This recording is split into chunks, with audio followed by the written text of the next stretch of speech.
மனபாரத்தோடு நின்று கொண்டிருக்கிறேன். உடைந்த இதயத்தோடு நின்று கொண்டிருக்கிறேன். ஏனென்றால் புதுச்சேரியில் நடந்த சம்பவம் உங்கள் அனைவருக்குமே தெரியும். எல்லோரும் ஆராதிக்க வேண்டிய ஆர்த்தி என்ற குழந்தை மனித மிருகங்களால் சீரழிக்கப்பட்டு, சீரழித்து விட்டு உயிரோடாவது விட்டு தொலைத்திருக்கலாம். அதை சாக்கு மூட்டையில் கட்டி, அதை சாக்கடையில் வீசி, அதை 4 நாட்கள் தேடி, அதை எடுத்த பின்பு அந்த குழந்தை உருகுலைந்து, பெற்ற தாய் எவ்வளவு அந்த தோளில் அந்த அம்மா விழுந்து அழும் பொழுது உண்மையிலேயே பதறி போனேன், உடைந்து போனேன். நாகரிக உலகத்தில் தான் நாம் இருந்து கொண்டிருக்கிறோமா என்று. பெண்கள் என்றால் நான் அடிக்கடி சொல்வது, நான் ஒரு சொனாலஜிஸ்ட். பிறப்பதற்கு பெண்களுக்கு உரிமை இல்லை. ஏன் இந்த சட்டம் வந்திருக்கிறது? ஏனென்றால் முதலில் பெண் குழந்தை என்று தெரிந்த உடனேயே அதை அழித்து விடுவார்கள். அதனால்தான் நாம் இந்திய சட்டம் என்ன சொல்லியது என்றால், பெண் குழந்தைகள் என்று வெளியே சொல்லாதீர்கள், என்ன குழந்தையாக இருந்தாலும் அது பிறந்து விட்டு போகட்டும் என்று. அப்பொழுது நினைப்பேன், பிறக்கிறது கூட பெண் குழந்தைக்கு உரிமை இல்லையா? பெண் என்று தெரிந்தவுடனே இதை அழித்து விடுகிறார்களே என்று. ஆனால் பிறந்த பின்பும் உரிமை இல்லையா என்ற கேள்வி நம் மனதில் எழுகிறது. அதனால்தான் பெண்கள் தினத்திற்கு நான் பதிவு போடும் பொழுது பெண்களுக்கு நான் இந்த பதிவை போடவில்லை. உலக மகளிர் தினத்தில் பெண்களுக்கு இந்த பதிவை நான் போட விரும்பவில்லை. ஆண்களுக்கு இந்த பதிவை போடுகிறேன். தயவு செய்து பெண்களை பெண்களாக பாருங்கள். குழந்தைகளை மொட்டுகளாக, மலர்களாக பாருங்கள். கசக்கி இறந்து விடாதீர்கள். அதனால்தான் இன்று பெண்கள் தினமாக இருந்தாலும் நான் தாய்மார்களுக்கும் நேற்று ஒரு செய்தி சொன்னேன். வீட்டுக்கு யாராவது வந்தா, குழந்தை, பெண் குழந்தை, நம்ம வீட்டுல பொம்பளை பிள்ளைங்க 8 மணிக்கு மேல வந்தா, ஐயோ பொம்பளை பிள்ளை 8 மணிக்கு மேல ஏன் வந்த, எங்க போன, எந்த இடத்துக்கு போன, இத்தனை கேள்விகளை கேட்கும் இந்த சமுதாயம் ஆண் குழந்தைகளை கேள்வி கேட்பதில்லை. 11 மணிக்கு வரலாம், 12 மணிக்கு வரலாம், 2 மணிக்கு கூட வரலாம், எங்க போனான்னு கேட்கறது இல்லை. அப்படி கண்காணிக்காத குழந்தைகள் தான் இப்படிப்பட்ட நிகழ்வுகளில். அதான் சொன்னாங்க, போதையிலேயா இது நடந்தது என்று கேட்டார்கள். போதையிலும் இது நடக்கலாம், பாதை மாறிய இளைஞர்களாலும் இது நடக்கலாம் என்று சொன்னேன். அதனால்தான் தாய்மார்கள் பெண் குழந்தைகளை கண்காணித்து வளர்ப்பதை போல ஆண் குழந்தைகளையும் கண்காணித்து வளருங்கள். அடிக்கடி ஒன்று சொல்வதுண்டு, கண்டித்து வளர்ப்பதை விட கண்காணித்து வளருங்கள். சுமார் 40 ஆண்டுகளுக்கு முன்னால் 5 மணி ஆனால் நாங்கள் எல்லாம் பள்ளியிலிருந்து ஓடி வருவோம். ஏனென்றால் எனது தந்தை ஒரு பிரபலமான அரசியல்வாதி, வீட்டை அவ்வளவாக பார்க்க மாட்டார்கள். 5 குழந்தைகளை வளர்க்கும் என் தாய் 4 பெண் குழந்தைகள். 5 மணிக்கு வரவில்லை என்றால் பதறி போய் வெளியே நிற்பார்கள். நாங்கள் பள்ளியில் இருந்து ஓடி வருவோம். அப்ப நாங்க கேட்போமா, எங்க மேல நம்பிக்கை இல்லையா, ஏன் 5 மணிக்கு வரணும்னு சொல்றீங்க? எங்க அம்மா சொல்லுவாங்க, எனக்கு உங்கள் மீது நம்பிக்கை இருக்கிறது, ஆனால் இந்த சமுதாயத்தின் மீது எனக்கு நம்பிக்கை இல்லை. 40 ஆண்டுகளுக்கு முன்னால் கேட்ட அதே குரல் இன்றும் கேட்க இருக்கிறது என்பதுதான் மனவேதனை. எவ்வளவு விஞ்ஞான மேம்பாடுகள், எவ்வளவு முன்னேற்றங்கள், அதற்கு பின்பும் ஒரு பெண் குழந்தையால் இன்று நடமாட முடியவில்லை என்றால் நாமெல்லாம் எதற்கு மகளிர் தினத்தை கொண்டாடி கொண்டிருக்கிறோம் என்று எனக்கு தெரியவில்லை. அதனால் இன்று இந்த சமுதாயம் எத்தனையோ சட்டங்கள் என்னிடம் கேட்டார்கள். நான் கூட அங்கே போகும்போது எனக்கு எதிர்த்து கூட குரல் கொடுத்தார்கள். ஆனால் அதை பற்றி நான் கவலைப்படவில்லை.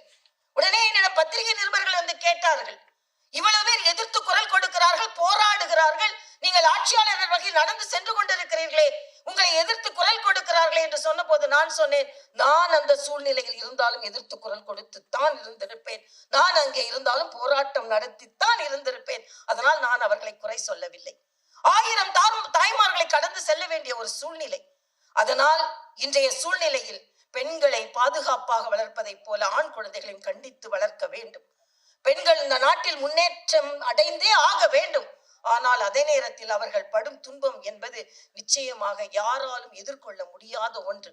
இந்த எல்லாம் அனுபவித்து விட்டுத்தான் நான் இங்கே நின்று கொண்டிருக்கிறேன். எந்த உயரத்திற்கு வந்தாலும் பெண்கள் என்றால் எல்லாவற்றையும் கடந்துதான் வர வேண்டிய சூழ்நிலை இருக்கிறது. ஆனால் எத்தனை துன்பங்கள் வந்தால், கவிக்கோ அப்துல் ரஹ்மான் அவர்களின் கவிதை எனக்கு ஒன்று பிடிக்கும். வேலிக்கு வெளியே தலையை நீட்டும் கிளைகளை வெட்டும் தோட்டக்காரனே, பூமிக்கு அடியே நழுவும் எனது வேர்களை நீ என்ன செய்ய முடியும்? ஒரு பெண் வளர்கிறாள், ஒரு மரம் வளர்கிறது என்றால் தோட்டக்காரனுக்கு பிடிக்காது. அதே போல ஒரு பெண் வளர்கிறாள் என்றால் இந்த சமுதாயத்திற்கு பிடிக்காது. தோட்டக்காரன் எப்படி கிளைகளை வெட்டுகிறானோ அதே போல இந்த சமுதாயம் அந்த பெண்ணின் வளர்ச்சியை தடுக்கும். ஆனால் அந்த மரம் பாடுவதை போல நீ கிளைகளை வெட்டலாம், கிளைகளை நாசப்படுத்தலாம், கிளைகளை ஒட்ட வெட்டலாம், ஆனால் பூமிக்கு அடியே நழுவும் எனது வேர்களை நீ வெட்ட முடியாதல்லவா? ஆக நாங்கள் வேர்களாக ஆழ பதிந்து வளர்கிறோம். மரமாக வளருவோம், நிழல் தருவோம், பழம் தருவோம், மலர்கள் தருவோம், உங்களால் ஒன்றும் செய்ய முடியாது என்ற மனநிலை பெண்களுக்கு இருக்க வேண்டும். ஒரு சாதாரண கவிஞர் ஒரு புத்தகத்தில் எழுதியிருந்தார், ஒரு பெண் கவிஞர், இன்று மகளிர் தினம் கொண்டாடுவீர்களா என்று பெண் கவிஞரிடம் கேட்கிறார்கள். நான் லதா என்ற பெண்ணை பார்த்ததை போல அப்பொழுது ஒரு தற்கொலையை பார்த்துவிட்டு அந்த பெண் வந்திருக்கிறார், அந்த பெண் கவிஞர் வந்திருக்கிறார். உடனே அவரிடம் கேட்கிறார்கள், இன்று 8ஆம் நாள் தினம் மார்ச் 8, நீங்கள் பெண்கள் தினத்தை கொண்டாடுகிறீர்களா என்று கேட்கும் பொழுது அந்த பெண் கவிஞர் சொல்ல, கொண்டாட போவதில்லை. எல்லோரும் ஆச்சரியமாக கேட்கிறார்கள், கொண்டாட போவதில்லையா? ஆம், கொண்டாட போவதில்லை. அணைத்த பிறகும் கருகி கொண்டிருக்கும் விளக்கின் திரி போல் கருகி கொண்டிருக்கிறது வேதனை நெருப்பு. அணைச்ச பின்பு சில கருகி சத்தம், அந்த எண்ணம், அந்த வாசம் வரும். அணைத்த பின்பும் கருகி கொண்டிருக்கும் விளக்கின் திரி போல் எரிந்து கொண்டிருக்கிறது வேதனை நெருப்பு. மதியினால் எரிகிறாய், விதியினால் எரிகிறாய், தீயினால் எரிகிறாய். அடுப்பில் வைத்த பால் பொங்குகிறது, நீ பொங்குவது எப்போது? காய்ச்சிய பாலில் ஊற்றிய ஒரு சொட்டு மோர் தயிராக மாறுவது, நீ மாறுவது எப்போது? தாயாய், தங்காயாய், தாரமாய், தெய்வமாய் அடையாளப்படுத்தப்பட்டவளே, நீ மனுஷியாவது எப்போது? அப்பை உன்னை கொண்டாடுகிறேன் அப்போது என்று சொல்கிறார். தெய்வமாக இருக்கலாம், தாயாக இருக்கலாம், ஆனால் மனுஷியாக, துணிச்சலான மனுஷியாக பீடு நடை போடும் பொழுதுதான் ஒரு பெண்ணுக்கு மரியாதை கிடைக்கிறது. அப்பொழுதுதான் அவள் கொண்டாடப்படுகிறாள் என்பதை நாம் எல்லாம் உணர வேண்டும். ஆக இந்த சமுதாயம் நமக்கானது அல்ல, ஆனால் நமக்கானதாகத்தான் அதை மாற்றிக் கொண்டிருக்கும் ஒவ்வொரு பெண்ணையும் நான் இங்கே பார்க்கிறேன். ஒவ்வொருவரும் இங்கே கிரீடத்தை கொண்டு வைத்தார்கள். நான் அடிக்கடி ஒன்று சொல்லுவேன், தலைக்கு ஒரு கிரீடம் தான் எதற்கு? தலையே கிரீடம் தான் எனக்கு தேவையில்லை. கிரீடங்கள் பெண்களுக்கு தேவையில்லை, ஏனென்றால் இந்த தலையே கிரீடம் தான். ஆக எப்படிப்பட்ட சூழ்நிலையிலும் அஞ்சாது, தயங்காது, துணிச்சலோடு பீடு நடை போட வேண்டிய சூழ்நிலையில் இன்று பெண்கள் இருக்கிறோம். ஆனால் எத்தனை தடைகள் வந்தால், சிநேகிதி இதழில் ஒரு தொடர் எழுதுகிறேன். அப்பொழுது அவர்கள் கேட்டார்கள், என்ன பெயர் வைக்கலாம் அந்த தொடருக்கு என்று கேட்டார்கள். பல பெயர்களை அவர்கள் கொடுத்தார்கள். தடைகளை தாண்டி என்று ஒரு பெயர் வைக்கலாமா என்று கேட்டார்கள். நான் சொன்னேன், இல்லை, தடைகளை தாண்டி என்று பெயர் வைக்க முடியாது என்று சொன்னேன். உடனே, ஏன் டாக்டர் தடைகளை தாண்டவில்லையா என்று சொன்னார். நான் சொன்னேன், தடைகளை தகர்த்த தலைமை என்று வையுங்கள் என்று சொன்னேன். தாண்டினால் கூட அந்த தடை அங்கே இருக்கும், தகர்த்து இருந்து விட்டுத்தான் முன்னே செல்ல வேண்டும் என்று சொன்னேன். ஆக நாமெல்லாம் தடைகளை தகர்த்து இன்று எந்த சூழ்நிலை வந்தாலும், பாரதி சொன்னானே, நிமிர்ந்த நன்னடை, நேர்கொண்ட பார்வை, நிலத்தில் யாருக்கும் அஞ்சாத ஞான செருக்கு. ஆமாம், செருக்கு இருக்கிறது, கல்வி இருக்கிறது, என்னிடம் திறமை இருக்கிறது. பாரதி சொன்னானே, ஞான செருக்கு இருக்கிறது. அதனால் நிலத்தில் யாருக்கும் அஞ்சாத ஞான செருக்கு. இந்த ஞான செருக்கோடே ஒவ்வொரு பெண்ணும் பீடு நடை போட வேண்டும். ஏனென்றால் இன்று நாம் எந்த சூழ்நிலையில் இருந்து கொண்டிருக்கிறோம்? பாதகம் செய்பவரை கண்டால் பயங்கொள்ளலாகாது பாப்பா, மோதி மிதித்து விடு பாப்பா, முகத்தில் உமிழ்ந்து விடு பாப்பா என்ற பாடலை ஒவ்வொரு பெண் குழந்தைக்கும் சொல்லிக் கொடுங்கள். ஆர்த்திக்கும் சொல்லிக் கொடுத்திருக்க வேண்டும். ஏனென்றால் என் பாரதி சொன்னதை போல பெண் உரிமையை யாரும் பாடியதில்லை. ஆக பாரதி சொன்னதை போல நிமிர்ந்த நன்னடை, நேர்கொண்ட பார்வை, நிலத்தில் யாருக்கும் அஞ்சாத ஞான செருக்கோடு வாழ்வோம். இந்த பெண்கள் என்றாலே அவர்கள் பல சங்கடங்களை தாங்கித்தான் வர வேண்டும் என்பதற்கு பல உதாரணங்கள் இருக்கிறது. ஏனென்றால் இங்கே இணையதளம் என்று பார்க்கும் பொழுது எனக்கு எனது எண்ணங்கள் பின்னோக்கி சென்றன. ஒரு பேட்டி கொடுத்து விட்டு வந்தோம் என்றால், அதுல மோகன சுந்தரம் கூட சொன்னார், இந்த கட் பண்ணி போடுவாங்க அப்படின்னு சொல்லிட்டு. ஒரு பேட்டி கொடுத்துட்டு வந்தேன்னா நான் எனது கணவர் டாக்டர் சௌந்தரராஜன் சொல்வேன், இன்னும் ஒரு மணி நேரத்துல பாருங்க, அது துண்டு துண்டு துண்டு துண்டு துண்டு துண்டு ஆக்கி மீம்ஸ் போட்டே நம்மளை ஒரு வழி பண்ணிடுவாங்க அப்படின்னு. அதனாலதான் சமீபத்துல ஒரு விருந்துக்கு போனேன். உங்களுக்கு என்ன பிடிக்கும்னு கேட்டாங்க. எனக்கு சாப்பாடுல மீம்ஸ் பிடிக்கும், ஆனா இணையதளத்துல மீம்ஸ் பிடிக்கும் அப்படின்னு சொன்னேன். ஏன்னா அந்த அளவிற்கு மீம்ஸ் போட்டு போட்டு போட்டு நம்மை ஒரு வழி பண்ணி விடுவார்கள். ஆனால் அதே நேரத்தில் பெண்களிடம் நான் சொல்வது ஒன்றே ஒன்றுதான், வேகமாக நடந்து வருவார்கள். ஆனால் இதை போல சவால்கள் வந்தவுடனே அவர்கள் திரும்பி விடுவார்கள். அப்படி இல்லாமல் வேகமாக நடை போடும் பொழுது பாதை ஒன்றும் சாதாரண பாதையாக இருக்காது, மலர் படுக்கையாகவும் இருக்காது, கால்களில் முட்கள் குத்தும், கால்களில் கற்கள் குத்தும், ரத்தம் வரும். ஆனால் அந்த ரத்தத்தோடே தான் நான் கோட்டையை அடைய வேண்டும்.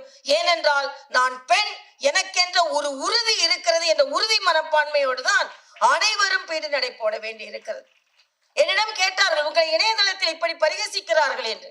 நான் சொல்வேன், என் மீது கணைகளை வீசட்டும், என் தோலை குத்தி கிழிக்கட்டும், அதில் இருந்து ரத்தம் வரட்டும். ஆனால் அந்த ரத்தத்தில் தோய்த்துதான் நான் இந்த சரித்திரத்தை எழுதி கொண்டிருக்கிறேன் என்று சொல்வேன். இது நான் பல பெண்களுக்கு சொல்ல வேண்டியது. ஏனென்றால் நான் ஏன் அரசியலுக்கு வந்தேன் என்றால், நான் தஞ்சை மருத்துவக் கல்லூரியில் பயிற்சி மருத்துவராக இருந்து கொண்டிருக்கிறேன். லதா என்ற ஒரு பெண் அனுமதிக்கப்படுகிறாள், நிறை மாத கர்ப்பிணி, உடல் முழுவதும் தீக்காயங்கள். ஏன் என்று கேட்கிறேன். நான் ஹவுஸ் சர்ஜனாக இருந்து கொண்டு மரண சாசனத்தை எழுதி கொண்டிருக்கிறேன். கேஸ் பில்லில் இருக்காங்க அந்த பெண். ஏன் இப்படி செய்தாய் என்று சொல்லும் பொழுது அந்த பெண் சொன்னாள், வரதட்சணை கொடுமை. எங்கள் வீட்டில் மிக குறைவான பணத்தை வைத்துக் கொண்டு என்னை திருமணம் செய்து கொடுத்தார்கள்.